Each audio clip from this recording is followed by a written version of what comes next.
Hello HSC 26 batch. আজকে আমরা তোমাদের সাথে আলোচনা করব এইচএসসির ইংলিশের একটি very confusing topic which is completing sentence. প্রথমেই আমরা স্ট্রাকচারটা দেখে নিই।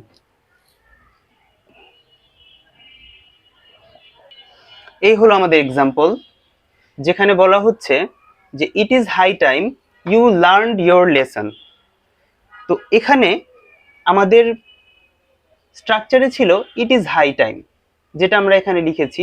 হতে পারে ইট ইজ হাই টাইম, আবার হতে পারে ইট ইজ টাইম। দেন আমরা সাবজেক্ট লিখব, এই যে আমাদের সাবজেক্ট ইউ। তারপর চলে আসবে ভার্বের পাস্ট ফর্ম, এই যে আমাদের ভার্বের পাস্ট ফর্ম,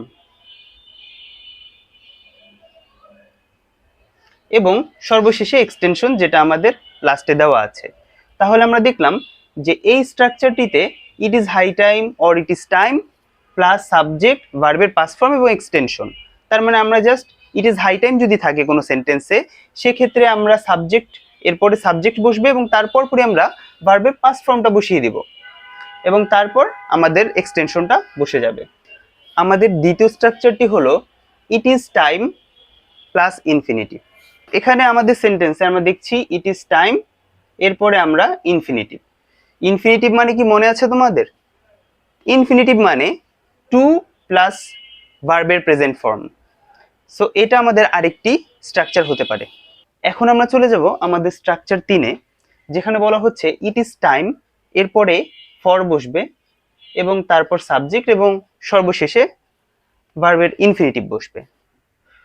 এক্সাম্পলটি দেখি। It is time for you to go to college. এখানে ইট ইজ টাইম হলো আমাদের স্ট্রাকচারে ইট ইজ টাইম, এবং এরপর আমাদের একটি ফর বসেছে, তারপর আমাদের সাবজেক্ট এবং এরপর আমাদের ইনফিনিটিভ, এবং সর্বশেষ আমাদের এক্সটেনশন বসেছে। তো এরই মধ্য দিয়ে আমরা ইট ইজ টাইম অথবা ইট ইজ হাই টাইম এর 3টি স্ট্রাকচার দেখে ফেললাম, যেটি আমাদের এইচএসসি 26 ব্যাচের স্টুডেন্টদের কনফিউশন দূর করতে সহযোগিতা করবে।